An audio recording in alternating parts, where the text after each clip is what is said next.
الآخرة.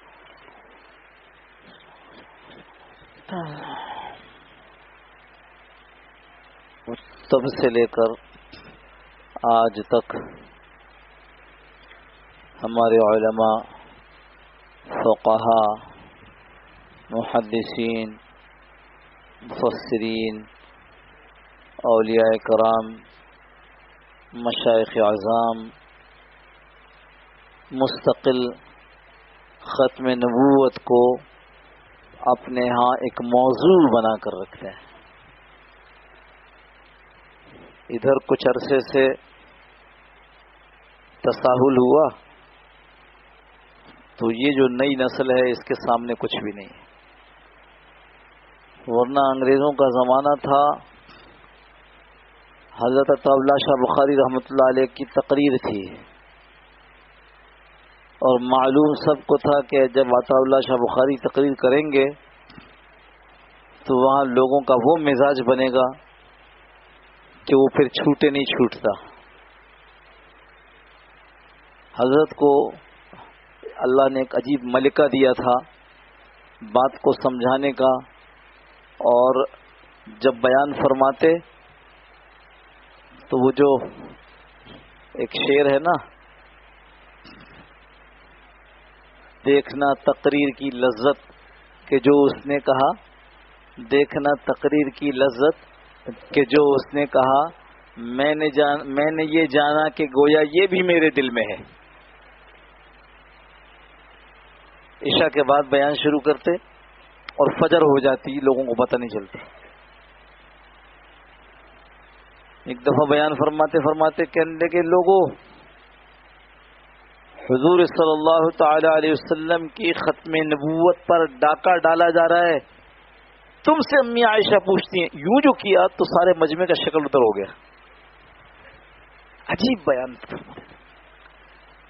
تو اعلان ہو گیا کہ بھائی یہ جلسے کے اندر مولانا عطا اللہ شاہ بخاری آنے والے ہیں. لوگ جو ہے وہ سب پروگرام بنا رہے ہیں، جی جانا ہے جانا ہے. حکومت نے اعلان کر دیا، انگریزوں نے، خبردار اگر آئے تو گرفتار کر لیں گے. ادھر سے اعلان ہو رہا ہے کہ آنے والے ہیں، تقریر ہوگی، بیان ہوگا. ادھر سے اعلان ہو رہا ہے آئیں گے، گرفتار کر لیں گے. حضرت مولانا عطا اللہ شاہ بخاری رحمۃ اللہ علیہ جب قریب پہنچے قصبے کے تو دیکھا کہ پولیس کی باقاعدہ گھیرا ہے پورے قصبے کے چاروں طرف. ہر آدمی کو پہلے روکا جاتا ہے، پوچھا جاتا ہے پھر آئے. انہوں نے پگڑ اتاری کسی سے، وہ کیا کہتے ہیں اس کو، درانتی، اور موٹی سی رسی ڈالی کندھے پہ، ہاتھ میں لی دراتی، سر ننگا، اور کرتا اور دھوتی تو پہنتے ہی تھے. ماشاء اللہ چلے گئے. اور پولیس والوں نے کہا یہ تو کوئی ایسی آدمی ہے. جب اسٹیج پر پہنچے تو دراتی رکھی، رسی رکھی. ایک ساتھی سے کہا ذرا رومال دو. رومال لیا، رومال باندھ رکھا. الحمدللہ وکفا، سبحان اللہ. اب حیران کہ ہم نے تو چاروں طرف لگایا تھا، یہ پہنچے کیسے؟ لیکن واقعی ان لوگوں نے حق ادا کر دیا، ساری زندگی اس میں لگا دی. شجاع آباد کے ایک عالم تھے، انہوں نے اپنا بیٹا دے دیا، یہ آپ کی خدمت میں ہے. پھر بڑے عالم بنے وہ، اور حضرت کے بعد حضرت کے جانشین بنے قاضی احسان احمد شجاع آبادی. اعلان ہو گیا کہ قاضی صاحب آئیں گے. پولیس نے کہا نہیں آ سکتے، ہم گرفتار کر لیں گے. اللہ اکبر، کس طرح کام کیا. تو ایک پتلے دبلے سے بوڑھے آدمی کو تیار کیا گیا، وہ آگے چلا، پیچھے ان کو برقع پہنا کر پاؤں میں عورتوں والی چپل پہنائی گئی، یہ پیچھے چل رہے ہیں. وہ بڑے میاں جہاں پر پولیس والوں کا پہرا تھا وہاں وہ بجائے سیدھا جانے کے پولیس والوں کی طرف چلے گئے اور کہہ رہے بھائی فلاں نا پتہ یہ تو بتاؤ کہ فلاں قصبہ کس طرف ہے. تو اس نے کہا ادھر ہے. تو کہہ رہے تم بھی بار بار پیچھے رہ جاتی ہو، جلدی تیز چلو. پہنچ گئے. پہنچ کر اعلان ہوا کہ بھائی قاضی صاحب تو آ گئے. پولیس والے حیران.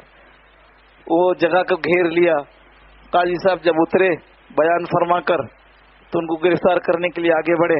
لوگ بیچ میں آ گئے. لوگ بیچ میں آئے تو ان پر بڑی مار پٹائی ہوئی. جب مار پٹائی ہوئی تو مولانا نے اعلان فرمایا میری وجہ سے کمزور اور مظلوم ساتھیوں کو مارو نہیں, میں کھڑا ہوں. اور اس کے بعد خود گرفتاری دے دی. ہمارے بڑوں نے اپنے عقیدے کی حفاظت اور صحیح اسلامی تعلیم خطرناک سے خطرناک ماحول کے اندر آگے پہنچانے کی پوری کوشش کی ہے. اللہ ان حضرات کو ہم سب کی طرف سے انتہائی جزائے خیر عطا فرمائے. ان لوگوں کی قبروں پر اللہ کروڑہا رحمت نازل فرمائے. ہم غفلت میں ہیں, ہم اپنے بچوں پر آگے منتقل نہیں کر پا رہے ہیں. یہاں تو جس مولوی صاحب کی تقریر ایسی ہے, پہلی بات تو یہ کہ اس کو اٹھا کے لے جائیں.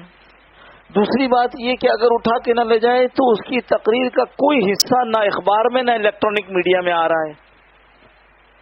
سوشل میڈیا پہ تو بہت ساری باتیں چل رہی ہیں. ہم ترغیب نہیں دیتے سوشل میڈیا کی, کیونکہ وہ ایک ایسا سمندر ہے جس میں لوگ پھسل جاتے ہیں. لیکن کتنا ماشاء اللہ بیانات ہو رہے ہیں اور لوگوں کی ذہن سازی ہو رہی ہے. لیکن ہمارا کام کیا ہے؟ ہمارا کام یہ ہے کہ ہم خود جانیں اور اپنے بچوں پر منتقل کریں. خود جانیں کیا ہے یہ سب کچھ اور اپنے بچوں پر منتقل کریں. میں نے ایک دفعہ شاید ایک کتاب کا تذکرہ کیا تھا. کتاب کا عنوان ہے ثبوت حاضر ہیں. کیا ثبوت حاضر ہیں؟ محمد متین خالد. اس آدمی نے کیا کیا ہے کہ ان کی کتابوں کے وہ صفحات اٹھا لیے اور ان صفحات کی فوٹو کاپی بنا کر کے اس کاغذ پہ لگا دیے. اگر وہ دھیما ہے, مدھم ہے, نہیں پڑھا جا رہا تو اس کی الگ سے لکھ بھی دیا کہ جو اس میں لکھا ہے آپ دیکھ لو, آپ سمجھ میں آ رہا ہے یہ لکھا ہے انہوں نے, نہیں لکھا. پوری کتاب اتنی موٹی کتاب ہے. ایسے اور بھی لکھی گئی ہیں.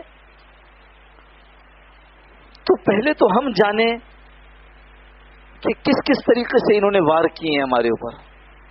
جیسے میں نے عرض کیا کہ مجھے اس کا خیال نہیں تھا کہ آج مجھے اس پر بات کرنی ہوگی. وہ تو اس طرح سے کسی سے بات ہوئی اور انہوں نے جب یہ کہا تو میرے دل کو بہت برا, میرے دل پر گہرا اثر ہوا کہ یہ اتنا سمجھدار آدمی ہے اور اس طرح یعنی حکومتی حلقے میں پہچانا جاتا ہے اور اس کو اس کی خبر نہیں ہے کہ حضرت صلی اللہ تعالی علیہ وسلم کی ذات مبارک کا جو زمانہ تھا اس زمانے سے یہ کام شروع ہوا. مسلمہ کذاب, اسود عنسی, یہ سب اس زمانے کے تھے نا. اس زمانے سے جو شروع ہوا تو رکا نہیں ہے, وہ آج کے دن تک ہو رہا ہے. آج بھی کچھ ادھر ادھر لوگ ایسے پیدا ہو جاتے ہیں جو نبوت کا دعویٰ کرتے ہیں اور اگر لفظ نبی کہتے ہوئے گھبراتے ہیں تو یہ کہتے ہیں مجھ پر وہی آتی ہے, اس سے بھی گھبراتے ہیں تو کہتے ہیں مجھے اللہ نے بھیجا ہے یا اس زمانے کے لیے. تو اس لیے مضبوط ہونا چاہیے, بہت مضبوط ہونا چاہیے. مختصر کتابیں ہوتی ہیں اور بعضیں تو میں نے کہا جیسے موٹی کتابیں, چھوٹے چھوٹے کتابچے بھی ہوتے ہیں. یہ ختم نبوت جو یہ مجلس تحفظ ختم نبوت ہے جو پرانی نمائش پر جو مسجد کے اندر دفتر بنا ہوا ہے, ان کے ہاں سے رسالہ نکلتا ہے ہفتہ وار. اس میں اس طرح کی باتیں آتی ہیں کہ جس سے آدمی کو یہ اپنے ایمان پر پختہ ہونے کا جذبہ پیدا ہوتا ہے. اچھا جب ہم پختہ ہوں گے تو پھر آگے والے پختہ ہوں گے. اس لیے یہ بار بار عرض کر رہے ہیں کہ بھائی اپنے ساتھ اپنے گھر والوں کو, بیوی بچوں کو لے کر پھر دینی مجالس میں شرکت کرنے کی کوشش کیا کریں. ورنہ بقول حضرت مولانا یوسف قادری رحمۃ اللہ علیہ کے جتنا بڑے سے بڑا دیندار ہو, اگر اس نے گھر میں ذہن نہیں بنایا تو اس دیندار آدمی کو اپنا دین گھر کے باہر چھوڑ کر پھر گھر میں داخل ہونا پڑے گا. اور ایسے ہی نہیں, ہم نے اپنی آنکھوں سے علماء کو دیکھا, علماء کو دیکھا, اپنی آنکھوں سے دیکھا, بڑے عالم ہیں, گھر کے اندر نہیں چلتی, شروع سے محنت نہیں کی, شروع سے تو اب بھی وقت ہے، وقت ہاتھ سے گیا نہیں ہے. آدمی اپنے بچوں کے ساتھ، گھر والوں کے ساتھ دینی مجلسوں میں شرکت کیا کرے. انشاءاللہ تعالی اللہ کی ذات سے امید ہے جیسے سن کر ہمارا ذہن بنا، ہماری چیزیں صاف ہوئی اندر سے، ایسی ان کی بھی صاف ہو جائیں، ان کا بھی ذہن بن جائے گا. ہم یہ سمجھیں کہ ہم گھر میں جا کر کے دو بات کریں گے اور وہ ان کا ذہن بدل جائے گا، ایسا ہوتا نہیں ہے، ایسا ہوتا نہیں ہے. وہ تو مسلسل سننے سے، مسلسل بولنے سے، مسلسل اس ماحول میں رہنے سے ہوتا ہے. اللہ پاک عافیت کے ساتھ ہم سب کو عمل کی توفیق نصیب فرمائے.